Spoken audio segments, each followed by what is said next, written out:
প্রিয় দর্শক, এটা একটা ready chicken breast Korean packet. এটা সামান্য ছিদ্র করে আমি ওভেনে ১ মিনিটের জন্য স্টিম করতে দিয়ে দিলাম।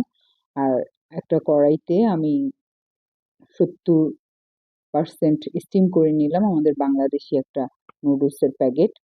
এটা একটা ফ্রাইং প্যানে আমি sesame oil, tomato ketchup, noodles মসলা, তারপরে চিলি ফ্লেক্স সব দিয়ে ৩ মিনিট নেড়ে নামিয়ে ফেললাম। আরেকটা ডিম অল্প একটু তেলের মধ্যে ক্রাশ করে হাফ বয়েলের মতন করে নিয়ে নিলাম। চিকেন ব্রেস্টটাও আমি স্লাইস করে খাওয়ার জন্য নিয়ে নিলাম। এই রেডি খাবারগুলি এখন সমস্ত সুপার শপেই পাওয়া যায়।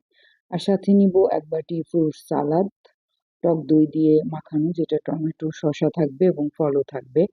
এই হেলদি ফুডটা চাইলে আপনারাও বাসায় তৈরি করে খেতে পারেন এবং খুবই স্বাস্থ্যকর। দুপুরের খাবার হিসেবে ২ জন খাবো, খুবই উপযোগী। ধন্যবাদ।